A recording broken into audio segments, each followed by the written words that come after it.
Bonjour et bienvenue sur la mécanique universelle. Alors aujourd'hui nous sommes dimanche 1er mai 2022 et c'est un plaisir de travailler aujourd'hui comme Beuys le faisait le 1er mai.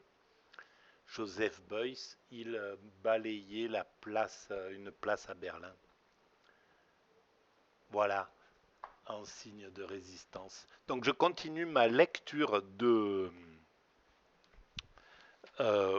du livre qu'a écrit Will Durant, Vie et doctrine des philosophes, dans la partie qu'il consacre à Platon, et je suis arrivé au dernier chapitre, le 10, c'est sa critique en fait, voilà, c'est le résumé de la façon dont Will Durant euh, juge Platon et le travail de Platon en fait, pas Platon mais son écriture. Voilà. Et moi, je continue donc à lire, à découvrir en même temps, parce que je n'ai pas lu avant, je découvre en lisant. Et voilà, je digresse un petit peu. euh, J'essaye de faire coller certaines pensées avec mon travail que vous pouvez trouver sur mécaniqueuniverselle.net, sur Internet, et dans lequel j'essaie de démontrer que l'humanité est destinée à atteindre sa perfection. Donc nous nous dirigeons vers notre perfection, de siècle en siècle. Voilà, et dans quelques siècles, je pense, nous atteindrons ce niveau. Après des centaines de milliers d'années, des millions peut-être, je ne sais pas, d'évolution. Voilà, entre le primate naturel que nous étions, les hommes constructeurs que nous sommes devenus, et l'humain accompli vers lequel nous allons. Donc cet état de perfection, c'est un état de paix universelle, de sérénité, de sagesse, un état vide, absolument vide de toute violence, un état contemplatif, extatique, voilà, voyageur. Les hommes seront des nomades, tout sera à disposition de l'humanité. On aura dépassé le principe de la vénalité, du commerce,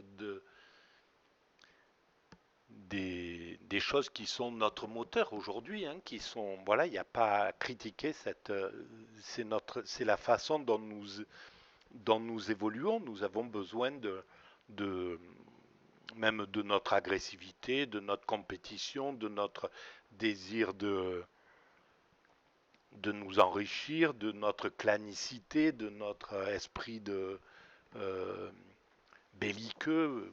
Bref, on le voit avec voilà, de notre désir de guerre même, malheureusement. On en est encore là, mais c'est voué à être dépassé. Voilà, on peut imaginer les progrès que nous avons faits depuis, admettons, 1950, le début des ordinateurs, euh, de la, voilà, de l'imagination, de l'invention de l'ordinateur, et 70 ans après, on peut mesurer l'évolution explosive que l'on a accomplie dans le confort, dans tout un tas de choses. Et donc, il suffit de projeter encore 70 ans, par exemple, simplement 70 ans de créativité, et en plus exponentielle, parce que plus nous sommes nombreux, plus nous accédons à la culture, à l'éducation, à l'enseignement, etc. Et plus il y a de monde, de jeunesse créatrice, et donc de potentiels créateurs. Et donc voilà, il suffit d'imaginer 70, et même de doubler, voilà, 140 ans. Dans 140 ans, l'humanité aura réussi l'accession aux énergies propres, renouvelables, à- aux soins psychologiques. Voilà, la psychologie, elle est au début de, de sa mise en place, même si ça fait plus d'un siècle qu'elle a été imaginée. Mais c'est maintenant qu'on commence un petit peu à comprendre que on peut commencer à soigner les, les pathologies le plus tôt possible, à détecter les familles euh, qui maltraitantes, etc., pour euh, éviter les souffrances plus tard. Voilà, et un grand nombre de nos mécompréhensions, de notre agressivité, de la violence, euh, sont liées à des souffrances, tout simplement. Et donc, l'humanité parviendra à dépasser cela. Et dans quelques siècles, elle accédera, à mon sens, à cet état de paix dont je parle sur la mécanique universelle. Et j'essaie de démontrer pourquoi nous ne pouvons pas ne pas aller vers cet état-là. Pourquoi l'homme intuitivement recherche à atteindre cet état de bonheur absolu, d'extase. Pour quelle raison? Qu'est-ce que ça permet? Qu'est-ce que cet état permet de dépasser dans notre évolution? Voilà. Donc je commence ma lecture. Critique. Et maintenant, que dire de cette utopie considérée dans son ensemble? Est-elle réalisable? Là, il parle de l'utopie proposée par Platon pour l'éducation des élites, de ceux qui sont chargés de gérer la cité. Donc, et ça peut tout à fait, ce qu'a écrit Platon, c'est tout à fait adaptable à à la société, et les critiques qu'il suggérait déjà à l'époque sont absolument valables aujourd'hui encore. Donc, voilà, la lecture de Platon à ce niveau-là est très importante à mon sens. Donc, est-elle réalisable et sinon, offre-t-elle au moins quelques traits applicables à la réalité présente? Will Durant écrivait ça en 1920, donc il y a à peu près 100 ans, il y a 100 ans quoi. A-t-elle été à quelques degrés ou quelque part jamais réalisée? La dernière question au moins vaut une réponse tout en faveur de Platon. Pendant 1 millier d'années, l'Europe fut gouvernée par un ordre de gardiens d'une frappante ressemblance avec celui qu'imagina notre philosophe. Et on peut exactement prolonger ça de 100 ans et dire exactement la même chose de nos gardiens. Quand il parle des gardiens, c'est voilà les leaders qui ont la gestion de la politique et de la cité. C'est exactement ce que nous pouvons ressentir aujourd'hui de nos gardiens. Et dans le monde occidental, et voilà, sur la planète tout entière, et le monde occidental, de la même manière, on a des gardiens qui aujourd'hui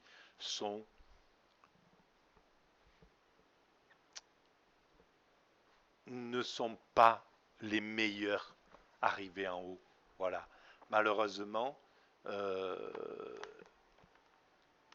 Platon montrait que le népotisme, les arrangements, que la mauvaise éducation, que les mauvais systèmes conduisent à une sorte de mauvaise aristocratie. Ce ne sont pas les meilleurs qui se hissent en haut, ce sont voilà, ceux qui ont le meilleur carnet d'adresses, etc. Voilà, puis ils sont poussés, élus, choisis par l'oligarchie. Donc ils ne peuvent pas être les meilleurs. Ils sont les meilleurs pour l'oligarchie, mais ils ne peuvent pas être les meilleurs pour la démocratie. Ils ne peuvent pas être les meilleurs pour le peuple. C'est pas possible. Les, les, les intérêts de l'oligarchie et les intérêts du peuple sont divergents. Alors,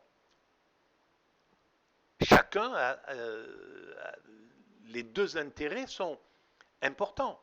Il est très bien que les oligarques aient un intérêt différent de celui du peuple dans son ensemble, on va dire.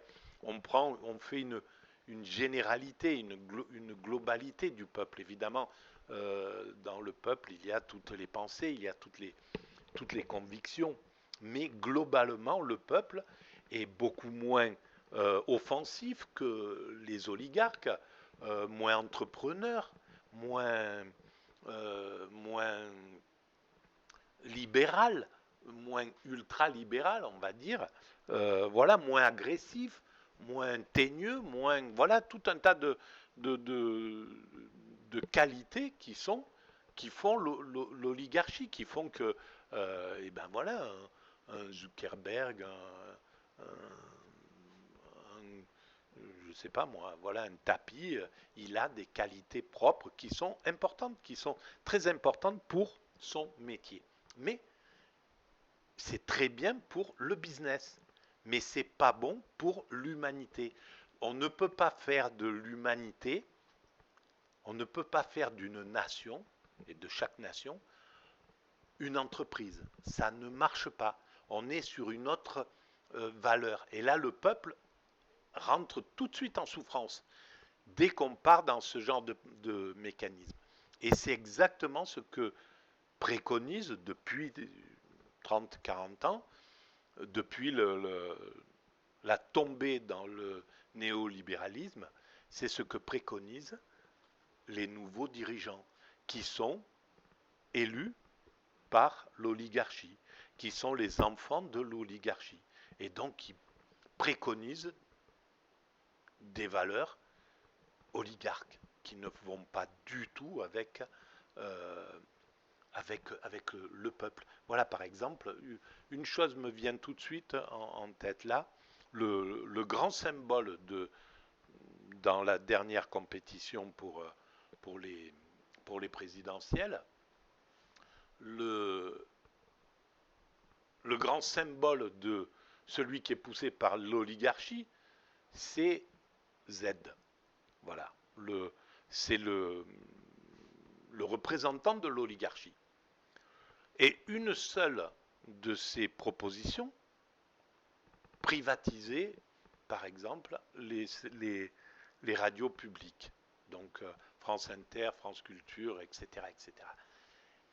Et là, on voit tout de suite à quel point c'est désastreux si ces derniers pôles de résistance, ces derniers pôles culturels, et qui malheureusement ne sont pas généralisés. Il faut aller les chercher. Il faut aller chercher la culture sur France Culture. Il faut aller s'intéresser à ça. C'est pas quelque chose qui est donné au peuple comme ça. Globalement, ce qui est donné au peuple, ce qui est privilégié pour le peuple, c'est ce qu'on voit dans ces émissions C8, je sais plus. Moi, je les regarde pas ces émissions-là. Mais bon, voilà, sur ces chaînes-là, c'est ce qui est préconisé à ce niveau-là. C'est ce qui est préconisé pour le peuple sur les chaînes d'infos où c'est totalement binaire. C'est le principe des grandes gueules, des gens qui voilà, qui s'invectivent, qui sont. En fait, il n'y a pas de sérénité, il n'y a pas de. Ça va stimuler les pires instincts. Évidemment, c'est très facile d'aller dire quand il y a un crime, n'importe lequel, et il y en a tous les jours, il y a 2 crimes par jour en France. Voilà, donc on se retrouve avec. Et c'est comme ça. Bien sûr il faut faire évoluer les choses, il faut travailler à faire évoluer ces choses-là, mais on ne peut pas se focaliser sur des choses comme ça. Mais c'est évident que quand il y a un drame social, n'importe lequel, il est très facile à un tribun de dire oui, il faut remettre la peine de mort, il faut leur couper la tête, il faut. Voilà. Mais un argumentaire comme ça, il a forcément le pouvoir parce que en une phrase, il faut remettre la peine de mort. Voilà, une phrase comme ça. Pour contester cette phrase, il faut des dizaines de minutes d'argumentation, de contradiction, d'explication, etc. Donc, le principe du tribun, dans un système où les médias euh, stimulent le dualisme, stimulent les phrases toutes faites, le blanc et le noir, les choses qui n'ont pas de, qui ne s'intéressent pas à la complexité, eh ben ça marche à fond, ça fait, ça racole à bloc, ça amène dans le camp des binaires, dans le camp des extrêmes, ça amène une population considérable. C'est exactement ce qui s'est passé. Et ça, c'est vraiment parce que les médias appartiennent aux oligarques. Les oligarques veulent que ça soit ça, d'une part parce que ça fait vendre, d'autre part parce que c'est leur intérêt que l'être humain soit dans un système binaire qui est un système stressant. Donc, quand on est stressé, on consomme. Quand on est stressé, on boit. Quand on est stressé, il faut se déstresser avec des émissions complètement abrutissantes, etc., etc. Donc, c'est parfait pour le marché. L'oligarchie, c'est le marché. Voilà, l'oligarchie tient le marché, le système du marché, le système des valeurs du marché. Et c'est ce qu'il est en train de donner à l'ensemble de la population mondiale quasiment. Et là, c'est un drame, quoi. Voilà, la grande violence qui n'a pas cessé de monter crescendo depuis les années 80, depuis que, en face du libéralisme, le communisme s'est écroulé, qui était son pendant, qui était son garde-fou en somme, tant que le capitalisme avait les valeurs du communisme en face, il n'osait pas aller trop loin dans le libéralisme. Et à partir du moment où il a réussi à faire tomber son challenger, il est parti dans l'ultra-libéralisme. Et c'est exactement ce que l'on vit.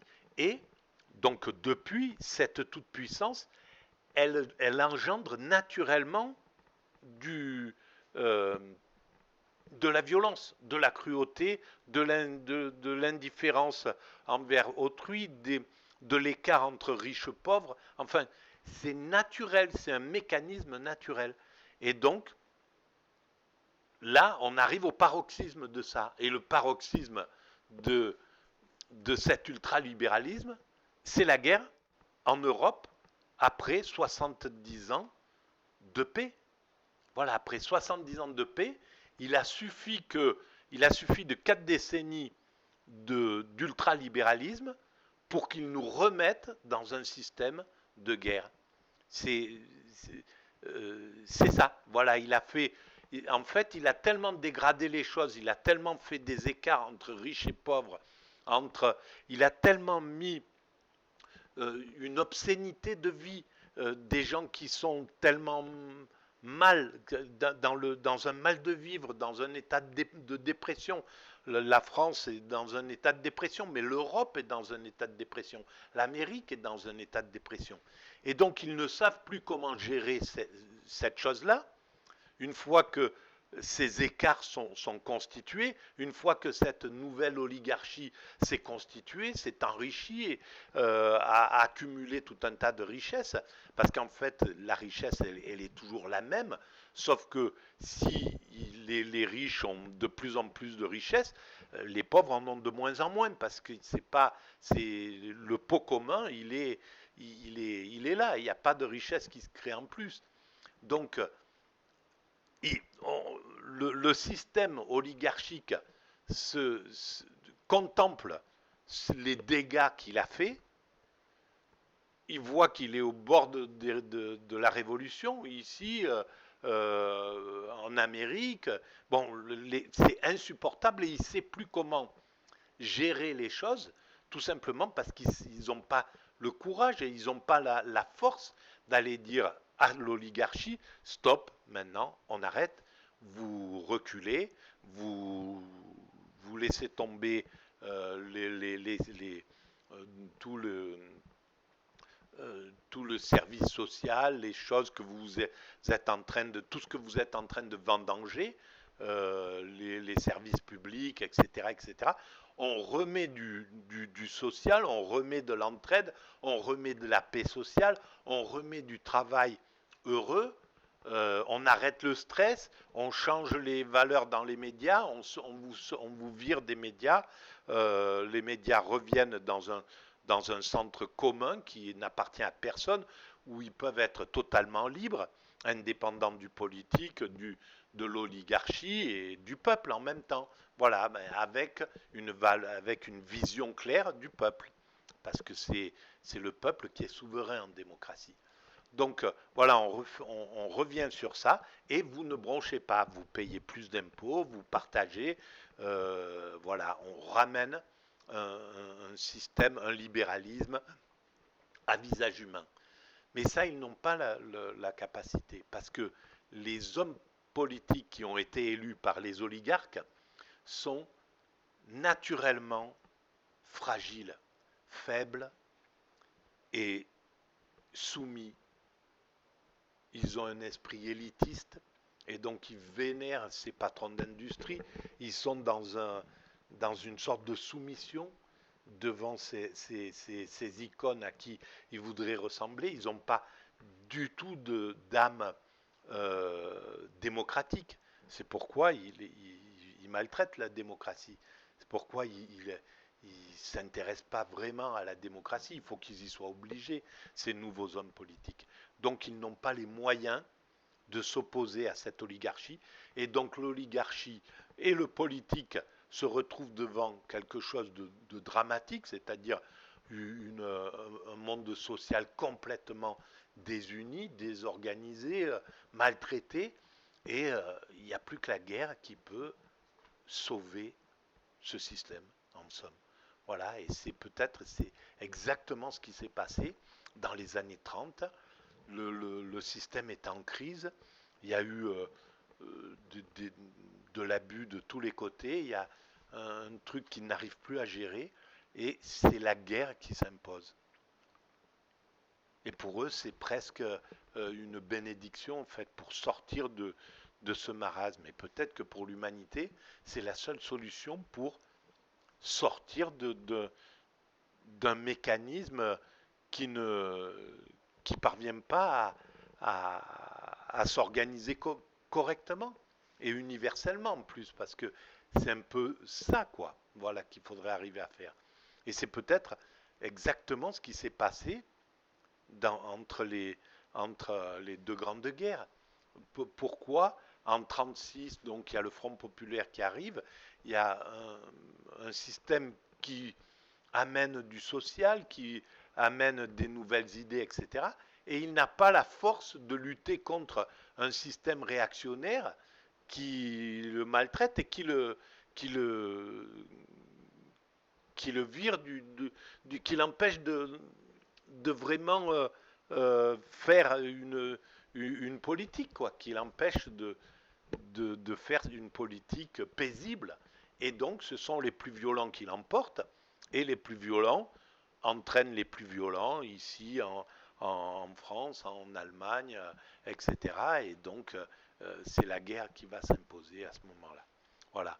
Bon, c'est ma vision un peu schématique, hein, mais je pense que là-dedans, il y a peut-être quelques idées. Tout n'est peut-être pas à prendre, mais il y a peut-être quelques idées intéressantes. Voilà, bon, je vais continuer ma lecture.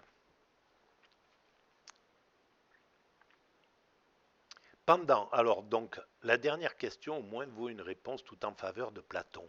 Pendant un millier d'années, l'Europe fut gouvernée par un ordre de gardiens d'une frappante ressemblance avec celui qu'imagina notre philosophe. Pendant tout le Moyen Âge, ce fut la règle de diviser en trois classes la population de la chrétienté.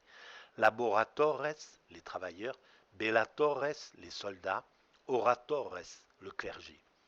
Ce dernier groupe, pourtant restreint quant au nombre, monopolisant les instruments et les facilités de culture, régit avec une autorité presque sans limite la moitié du plus puissant continent du globe.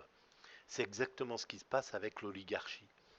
Et curieusement, c'est là où on voit que les médias ont été achetés par le, par l'oligarchie.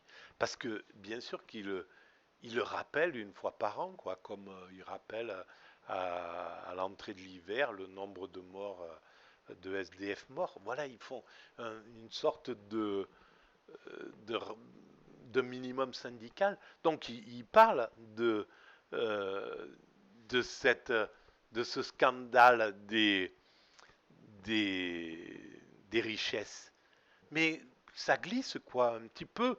Comme si, en fait, à force d'en parler comme ça, sans révolte, sans interpeller les dominants, sans rien faire, en fait, juste en commentant, bon ben voilà, c'est comme ça, comme là actuellement, ben c'est la guerre, c'est comme ça, c'est voilà. Et, bon, oui, alors on peut tout faire sans contester. Et en faisant ça, on donne à la population l'idée qu'il faut admettre l'inadmissible.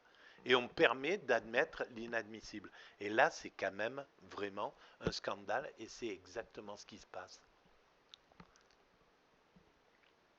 Ce dernier groupe, alors donc voilà, le clergé, à l'instar des gardiens de Platon, fut désigné pour exercer le pouvoir, non par les suffrages populaires, mais par le talent qu'il révéla dans les études ecclésiastiques et dans l'administration, par son penchant à une vie simple et méditative, et peut-être, faut-il ajouter, par l'influence de ses parentés dans l'État et dans l'Église. C'est exactement ce qui se passe, ce qui s'est passé. Mais ce qui était intéressant dans le clergé, donc là, Will Durand le souligne, c'est vrai, c'est que, au moins dans le bas clergé, on va dire, les, il n'y avait pas de désir de s'enrichir, c'était pas le bien. Donc la valeur était basée sur autre chose. Et donc ça faisait sans doute des gouvernants, des dirigeants plus intègres. Ah bon, il y avait ces problèmes aussi, hein, bien entendu.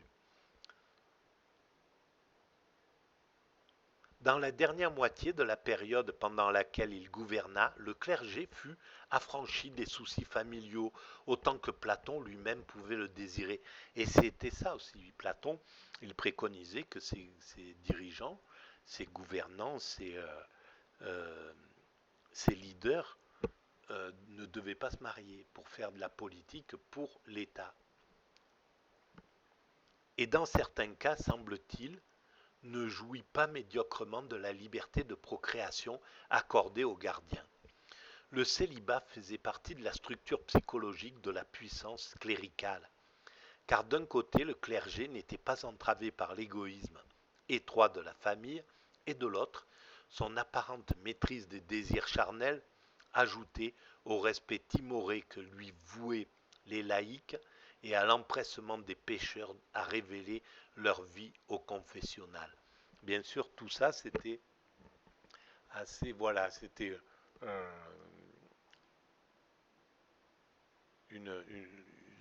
l'organisation sociale à l'époque où le clergé avait été aux manettes, avait le pouvoir. Et pour ce qui est de la confession, eh bien, on peut aussi le voir, ben, évidemment, il y a un côté négatif, mais c'est l'ancêtre de la psychologie, c'est l'ancêtre de l'analyse, où on va parler de ce qui nous, ce qui nous fait mal. En fait, notre, nos mauvais comportements, quand on agit mal, on a du remords, c'est quelque chose qu'on garde en soi, c'est quelque chose qui nous travaille, qui nous fait du mal. Et donc aller le sortir, ou même si on nous a fait du mal, c'est la même chose, mais aller le sortir, c'était une sorte, c'était aussi thérapeutique, très certainement. Et euh, voilà, au moins, je trouve que c'était d'avant-garde. Bon, maintenant, c'est d'arrière-garde, mais ça a été à un moment d'avant-garde, la confession. La politique du catholicisme dérive pour beaucoup des mensonges royaux de Platon, où a subi leur influence. Les idées du ciel, du purgatoire et de l'enfer, sous leur forme médiévale, ont leurs traces dans le dernier livre de la République. La cosmologie scolastique provient en grande partie du Timée. La doctrine du réalisme, c'est-à-dire la doctrine qui admettait la réalité objective des idées générales, était une interprétation de la doctrine des idées. Même le quadrivium de l'enseignement médiéval, arithmétique, géométrie, astronomie et musique, était calqué sur le curriculum tracé dans Platon. Avec ce corps de doctrine, les peuples de l'Europe furent gouvernés presque sans recours à la force, et ils acceptèrent cette autorité avec tant d'empressement que pendant 1 millier d'années, ils donnèrent sans compter à leurs maîtres l'aide matérielle. Bien sûr, parce qu'en fait, il y avait un retour. Le prêtre, bon, il y en avait certainement qui étaient dévergondés, qui abusaient, mais ce n'était pas la majorité. La plupart étaient euh, tournés vers le peuple. Il y avait un véritable amour pour leurs ouailles, entre guillemets. Et c'est pourquoi ils ne se révoltaient pas, parce il y avait beaucoup moins d'injustice, en fait, dans, dans, dans ce système, quand l'élite, c'était malgré tout les meilleurs de l'élite qui arrivaient en haut. Alors, voilà, par rapport à maintenant. Donc, avec ce corps de doctrine, les peuples furent gouvernés presque sans recours à la force. Ils acceptèrent, etc. Euh, Cet acquiescement ne fut pas le seul fait de la masse. Les marchands et les soldats, les chefs féodaux et les pouvoirs civils s'inclinèrent tous devant Rome. Et ça, j'ai pas le temps de. Bah, si, j'ai peut-être le temps d'expliquer ça. Voilà ce que j'ai découvert avec la mécanique universelle en analysant notre évolution. C'est qu'en fait, à partir du moment. Comment nous sommes sortis du système primate naturel dans lequel le dominant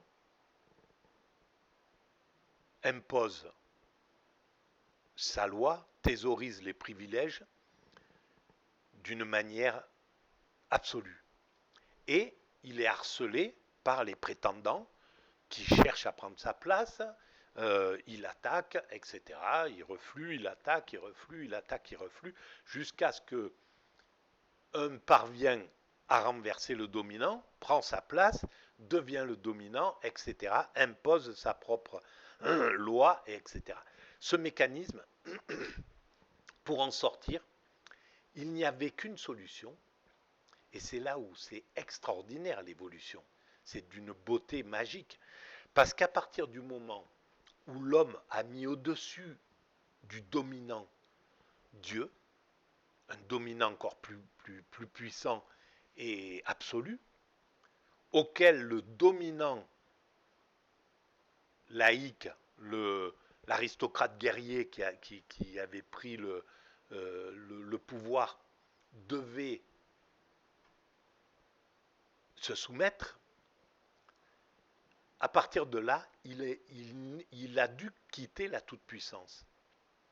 Et celui qui était du côté, le faible, qui était en somme du côté du religieux, ce que Nietzsche contestait ou abhorrait en fait, que ça soit le malade en somme, celui qui, le fragile, le faible, celui qui va s'accrocher à la religion pour pouvoir dominer parce qu'il n'arrive pas à dominer par la force, et bien lui, il peut imposer aux dominants par la force ses propres valeurs aussi, celui qui est du côté du spirituel. Et donc à partir de là, l'humanité s'est constituée.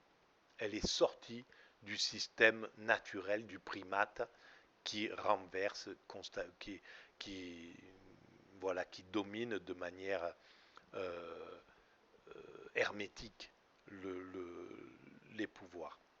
Et donc ça a été quelque chose d'assez incroyable. Et donc on ne prend pas assez conscience de l'importance de la religion dans l'évolution de l'humanité. C'est quelque chose de majeur. Voilà.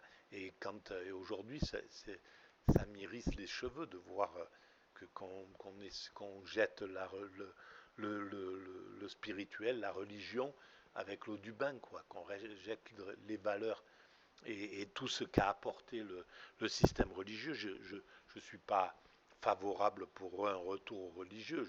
Voilà, je suis un démocrate et je pense que la démocratie est très importante. Mais simplement, le mépris qu'on a actuellement envers le religieux, que le libéralisme envers le religieux, me semble extrêmement préjudiciable. Donc ce fut une aristocratie d'une sagacité politique peu médiocre. Euh, les, les,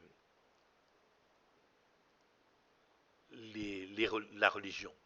Elle mit debout probablement la plus merveilleuse et la plus puissante organisation que le monde ait jamais connue. Et ça, c'était déjà très courageux de pouvoir dire ça.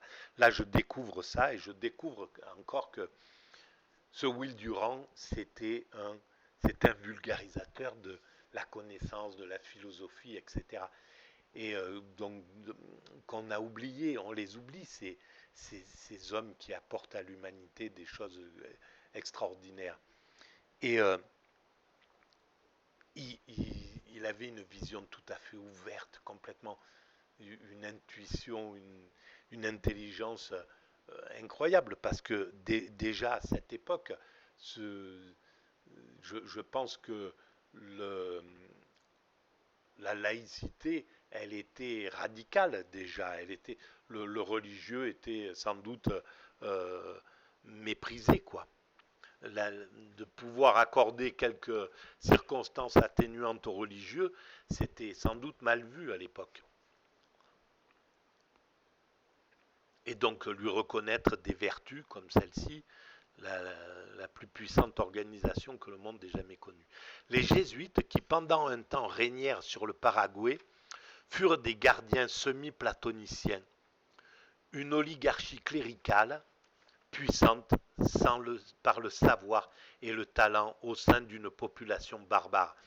Ça, c'est vraiment incroyable. Alors, il parlait encore de barbares à l'époque. C'était encore dans les mœurs de parler comme ça, dans les années 20. Mais alors, voilà, je me demande si, je ne sais pas si c'est au Paraguay qu'il y a ce chef d'État qui qui a été une sorte de saint comme ça, qui vivait dans sa ferme. Il était chef d'État, mais il vivait dans une petite casemate. Il avait, il refusait même d'être payé, je crois, en tant que chef d'État. Enfin, c'était, voilà, ce type d'idée comme ça. Alors, je me demande si c'est là, et je comprends alors, à ce moment-là, d'où il tient cet intérêt. Si les jésuites, déjà, ont fait ça. Je me demande si c'est au Paraguay ou en Uruguay. Il faudrait se renseigner. Donc, ils furent, ces jésuites, des gardiens semi-platoniciens. Donc, sous les valeurs qui utilisaient les valeurs dont parlait Platon. Une oligarchie cléricale puissante par le savoir et le talent au sein d'une population barbare. Voilà, alors, ça serait la différence entre l'oligarchie qui gouvernerait aujourd'hui, l'oligarchie du marché qui gouvernerait, et l'oligarchie religieuse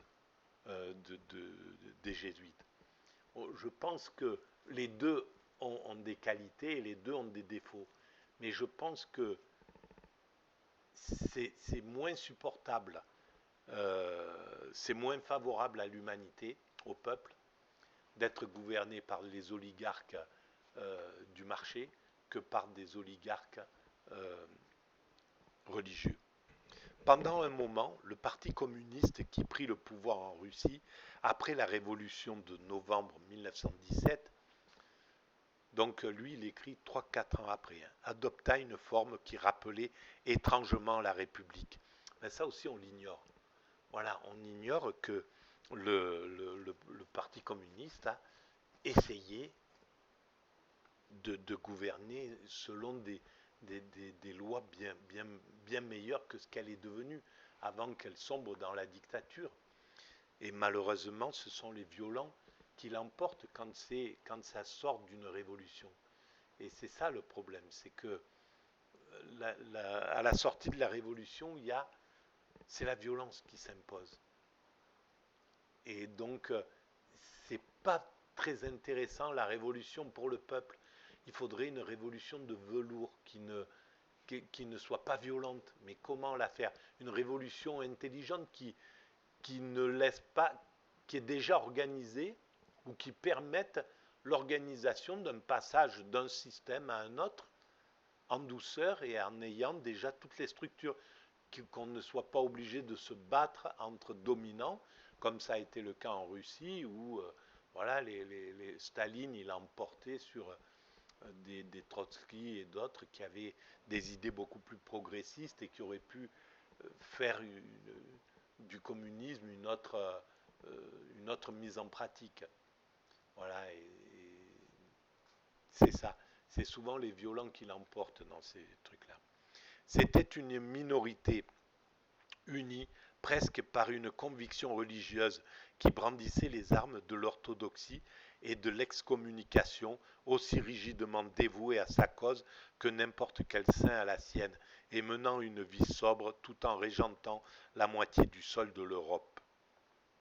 Eh bien, voilà, point. Je ne sais pas s'il parle de la Russie, la moitié du sol de l'Europe. C'est peut-être ce qui fait que nous sommes en guerre actuellement. Voilà. Eh bien, je vais arrêter là pour cette première lecture. Voilà. Je vous remercie. À très bientôt.